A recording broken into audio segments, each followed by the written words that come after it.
Well, guys, I was born this way, and there's no medical reason why that happened. My brother and my sister were born with arms and legs, and sometimes in life, things happen that don't make sense. My doctors never thought that I'd be able to walk, and today, I'm walking. I'm from Australia. Anybody one day want to go to Australia? It's such a cool place. And I now live in LA. I'm a Southern California boy. So I only live about 4 hours from here. And today I'm going to tell you, man, I love freaking people out. One day I'm in a car. I'm in the front seat. I'm not driving, of course. Can you imagine if I'm driving a car? They reckon they can put a joystick, that thing that controls my wheelchair, we can put that in a car. Like, how fully sick is that? Like, imagine if I get pulled over by the cops. Can I have your driver's license, please? Yeah, but it's over there, you're going to have to get it. Imagine if I'm in big trouble. Put your hands up! Get out of your car!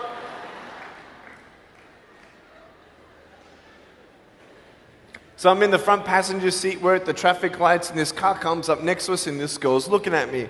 And I'm looking at her, she's looking at me, I'm looking at her, she's looking at me, I'm looking at her. All she sees is my head, right? She has no idea that I have no arms, no legs. So I'm thinking, cool. I'm gonna freak you out. So I get the seatbelt in my mouth and I loosen it like this so then I can freely move. And she's looking at me like, why are you eating your seatbelt? So I pull it, the belt is loose, I can move. Now she's looking at me, full 100% attention and focus. Now just imagine all you see is my head, all right? You might want to put up your hand up to your face to cut off the rest of my body, all right? So you can really see the effect. So just, that's it, exactly. Here we go, ready? I just did this.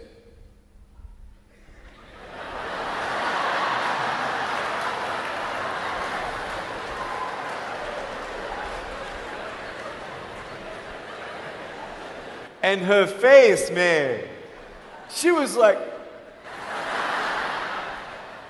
she nearly ran the red light, man. It was so good. My parents always said, Nick, you don't know what you can achieve until you try it. And the doctors looked at me and said, he's not going to walk, he's not going to go to school, he's not going to do anything in his life. And then my parents, they just loved me like crazy and said, you got to try. Try this, try that, try this, try that. And I'm thinking sometimes like, Mom and Dad, you're crazy, man. I have no arms, no legs. How would I ever be able to do this or do that? But they encouraged me and they loved me. And as human beings, we're waiting for stuff like that. We all want love. Everybody say love. Very good. We all want love. And, I went to school and I wanted to be cool, You go to school and you want to be accepted, And so you see these guys and you're like, oh, man, everyone swears like every third sentence, F this and F that and F and this and F. Like what? Like they think they're cool, And so I'm thinking, man, maybe I need to be like them to be cool. And then you compare each other with how we look, and I wish I was smarter, I wish I was taller, I wish I was shorter, I wish I was more popular, I wish I did this, I wish I didn't have that. I wish my life was different.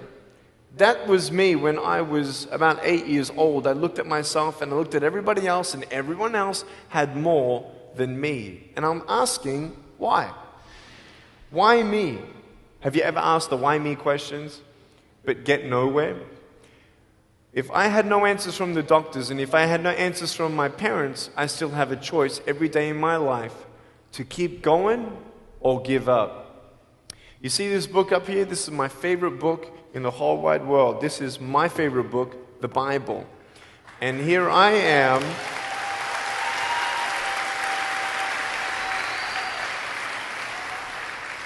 And here I am, and for me, that's my full potential in all that I can be here on earth. And so encouragement takes me closer to all that I can be, and discouragement takes me away. You see, it only takes 3 seconds for someone to tease me when I was at school and just say, you're ugly. Yeah, you can't do this and you can't do that. And some of you thinking like, man, seriously? You had kids picking on you? Like, how heartless are those kids? Picking on me with no limbs, like you would probably say, well, I'm not that bad. I wouldn't pick on a kid with no limbs. But why would you pick on anyone? Well, because it's fun. It's just culture. Okay, we'll get to that. But for me facing all that stuff, I'm getting these seeds. Everybody say seeds. S-E-E-D-S, seeds. Have you seen the pictures of the sequoia reds up here in California? These huge trees. Like some of the trunks could be as nearly big as this room. I've seen those photos where they've actually dug out a tunnel in a trunk of a tree. You can drive a full-size SUV right through it. That all started with a little seed. If you leave a seed of lies in your heart and in your mind and you don't know the truth, if you don't know the truth, you will die with the lie.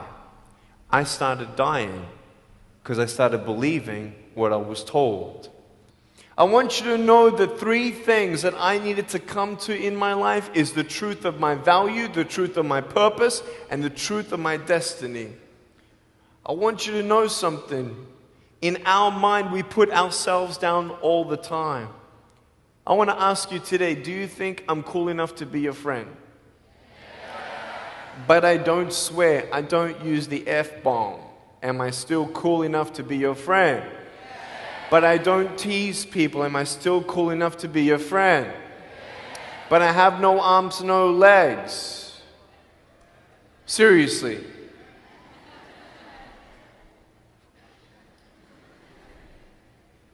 You would be my friend even though I have no arms, no legs. So you're telling me it actually doesn't matter, right? If it actually doesn't matter for how we look, then why do we tease each other for how we look if it actually doesn't matter? Why is it that we look ourselves in the mirror and we see ourselves, well, we're having fun. Oh yeah, man, we're just part of culture, man.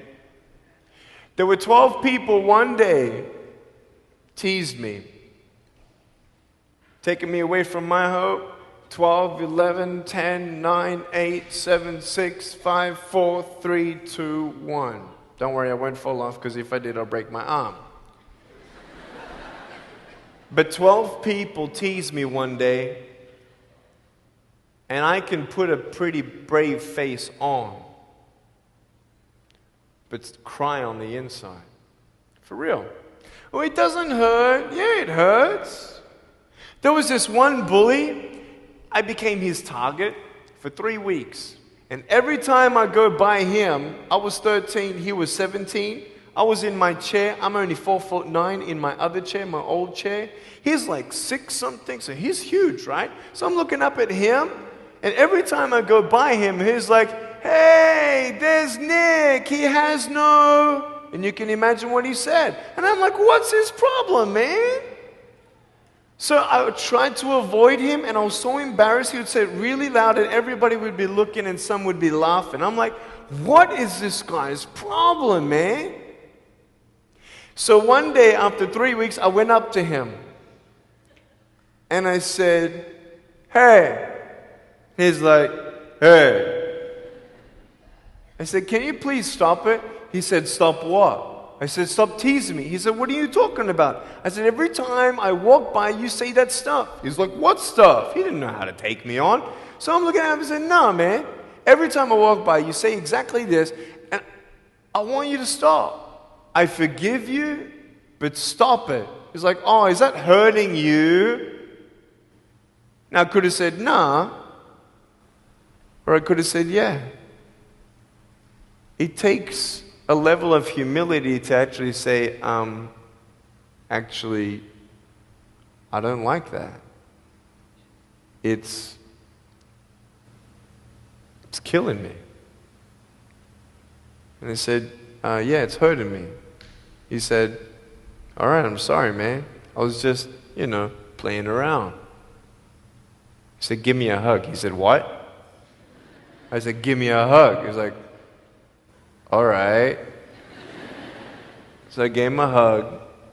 I'm a hugging machine. We made the Guinness Book of World Records. 1,749 hugs in 1 year. We did it last year. My arms fell off, all right? The scary thing about hugging so many people is that anyone can just pick me up and take me home, all right? Like, what am I going to do? Like, eat them or something? It's like, pretty mean headbutt, right? I want you to know that you might be playing around. I could pretty much say that 98% of you have teased someone in your life. I tried to commit suicide because of people who thought they were having fun, not knowing the hell that I was going through. The people you're teasing, what if the person you're teasing is the person who's thinking of committing suicide? What if the person you're teasing is the one who's tried to commit suicide, who hates their life because of you? You don't know if the person you are teasing is the son or daughter of a drunk at home getting abused. And all they need is someone like you to keep on pushing them this way. We need hope. So find something else to do. Find positive things in your own life. I don't care about how you look. I will never, ever, ever tease you. I will never tease you. I could tease you. I could be tough. People thinking that bullying is tough. It ain't tough. My wheelchair, this is tough. This thing, man. I'll tell you something. You ready? This wheelchair. This thing's so tough. When my friend built this for me, he said, you're gonna love it. I said, what, does it go fast?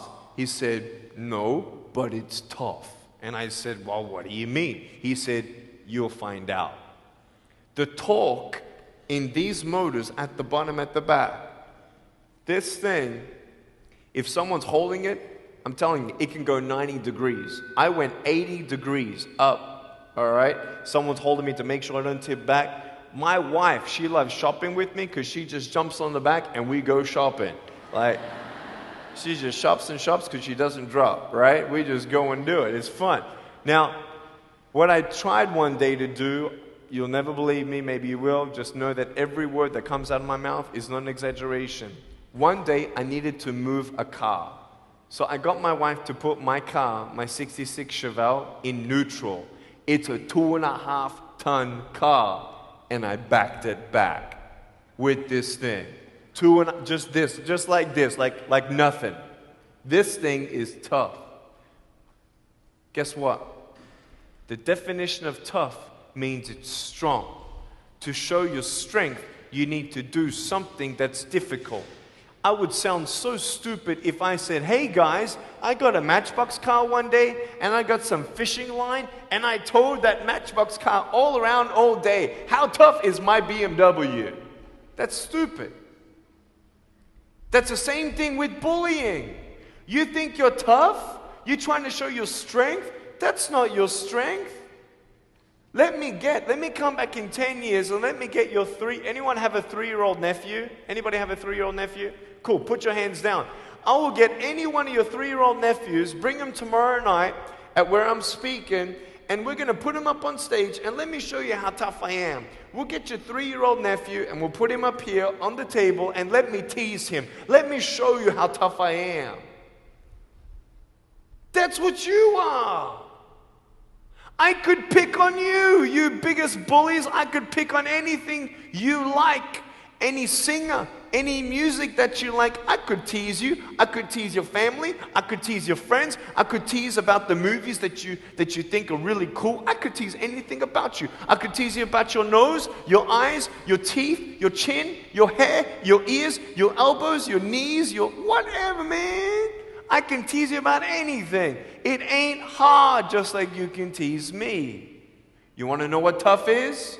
Go to the people you teased and say sorry. You want to know what tough is? Go up to the people who still tease you and say, hey, stop it. I forgive you, but please stop it. That's tough. I want you to know something, the truth of who you are. I don't care what job you get. I don't care. I don't care how smart you are, everyone. I don't care. I don't care. I love you and I believe in you. I don't care if you end up being a janitor in this school. I'll tell you why. Because the janitor in my high school inspired me to be a speaker. He changed my life. He said, you should be a speaker. You know what I said? You're crazy. He said, no, really, you need to be a speaker. I said, stop it, man. 4 months later, he twisted my arm, and I said, yes. I spoke in front of 10 people, then another 10, then another 10, then I found myself in front of 300 sophomore students. And 3 minutes into my speech, half the girls were crying, and one girl in the middle of the room started weeping, and she put up her hand and she said, I'm so sorry, can I come up there and give you a hug? And in front of everybody, she came up and she hugged me and she cried on my shoulder and she whispered in this ear, thank you, thank you, thank you. No one's ever told me that they love me. No one's ever told me that I'm beautiful the way that I am. It was because my parents told me that I was beautiful that I'm still here. Some of you don't have those parents, and that's why I'm here. I love you, and you're beautiful just the way you are. Never, ever give up.